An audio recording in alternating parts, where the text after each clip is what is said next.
बिस्मिल्लाहिर्रहमानिर्रहीम। कुर्बानी किस पर वाजिब है? कौन सी शर्तें पाई जाएं तो कुर्बानी वाजिब होती है, कौन सी शर्तें ना पाई जाएं तो कुर्बानी वाजिब नहीं होती? क्योंकि बहुत सारे अहबाब ये सवाल करते हैं, हमें पता नहीं चलता कि हमारे ऊपर कुर्बानी वाजिब है या नहीं। पूरी मुकम्मल शराइत हमें बताई जाएं। तो सबसे पहली शर्त यह है कि इंसान मुसलमान हो। गैर मुस्लिम पे कुर्बानी नहीं है, क्योंकि कुर्बानी एक इबादत है और इबादत का मुकल्लफ मुसलमान है, गैर मुस्लिम नहीं है। दूसरी शर्त यह है कि बालिग हो, नाबालिग के ऊपर कुर्बानी वाजिब नहीं है। तीसरी शर्त यह है कि आकिल हो, मजनून और पागल के ऊपर कुर्बानी वाजिब नहीं है। चौथी शर्त यह है कि आज़ाद हो, गुलाम के ऊपर कुर्बानी वाजिब नहीं है। पांचवी शर्त यह है कि कुर्बानी करने वाला मुकीम हो, मुसाफिर ना हो। मुसाफिर के ऊपर कुर्बानी वाजिब नहीं है, करना चाहे तो कर सकता है। छठी शर्त यह है कि कुर्बानी करने वाला साहिब निसाब हो। अब बहुत सारे अहबाब पूछते हैं कि साहिब निसाब से क्या मुराद है? साहिब निसाब वो शख्स कहलाएगा जिसके पास सोना हो और 7.5 तोले सोना हो, या चांदी हो तो 52.5 तोले चांदी हो, या सामान तिजारत यानी उसका बिजनेस हो, या नकदी पैसे हों, या ज़रूरत से ज़ायद सामान उसके पास मौजूद हो, या इन तमाम चीज़ों का मजमुआ यानी ये पांचों चीज़ें हों जिनकी मलकियत 52.5 तोले चांदी तक पहुँच रही है।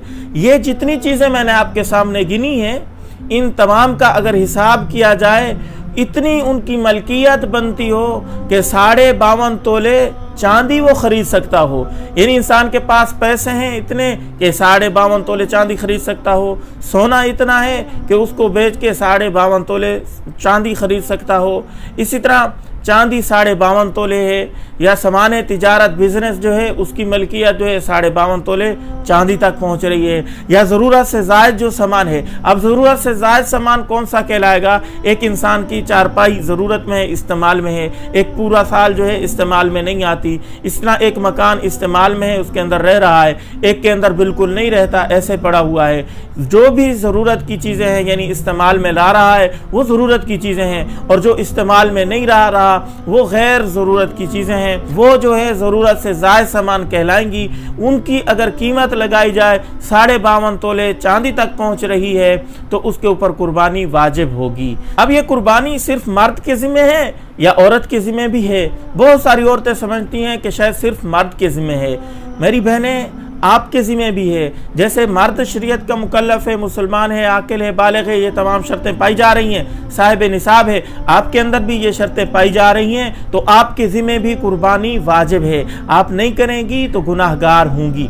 ये जितनी शर्तें मैंने आपके सामने रखी हैं, इन शर्तों का कुर्बानी के 3 दिनों में पाया जाना ज़रूरी है। यानी 10वीं ज़िलहज्जा, 11वीं ज़िलहज्जा, 12वीं ज़िलहज्जा को कोई शख्स साहिब निसाब हो गया, आकिल है, बालिग है, आज़ाद है, मुकीम है, ये तमाम शर्तें पाई जा रही हैं इन 3 दिनों के अंदर, तो उसके ऊपर कुर्बानी वाजिब होगी। हौलाने हौल शर्त नहीं है। ज़कात के अंदर तो ये होता था कि साहिब निसाब जो है पूरा साल इंसान रहे फिर ज़कात वाजिब होती है, फ़र्ज होती है। कुर्बानी के अंदर हौलाने हौल शर्त नहीं है। जैसे ही इंसान 12वीं के ग़ुरूब आफ्ताब से पहले अगर साहिब निसाब हो गया है और तमाम शर्तें पाई जा रही हैं तो इसके ज़िम्मे कुर्बानी है। चाहे इससे पहले साहिब निसाब नहीं था, चाहे 13वीं को जो है साहिब निसाब ये नहीं रहेगा। 52.5 तोले चांदी जो है इसकी कीमत आजकल कितनी बन रही है? तो 45,000 40,000 के दरमियान तकरीबन 52.5 तोले चांदी की कीमत बनती है।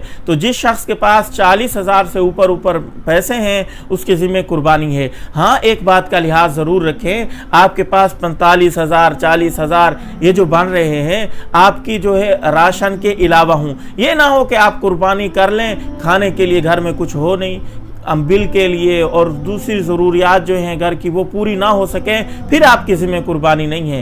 ये ज़रूरतें असलिया से ज़ायद ये बन रहे हैं। मिसाल के तौर पर बिल वग़ैरह निकाल के, इसी तरह गैस का बिल है, बिजली का बिल है, ये तमाम ज़रूरियात और खाने का राशन वग़ैरह, आटा वग़ैरह निकाल के आपके पास 40,000 से ऊपर पैसे बन रहे हैं तो आपके ज़िम्मे कुर्बानी है। उम्मीद है आपको अच्छे तरीके से बात समझ आ गई होगी। जितनी भी चीज़ें थी कुर्बानी के मुतल्लिक جن کو شرائط کہا جائے یا جن کے ذمہ قربانی واجب ہو سکتی ہے میں نے آپ کے سامنے رکھ دی ہیں۔ کوئی بات رہ گئی ہو آپ کمنٹ کے اندر ضرور لکھ دیں، یا کوئی بات آپ کو سمجھ نہ آئی ہو اس کے متعلق لکھ دیں، انشاءاللہ اس کا جواب بھی آپ کو دے دیا جائے گا۔ اس کلپ کو شیئر ضرور کریں۔ السلام علیکم ورحمۃ اللہ وبرکاتہ۔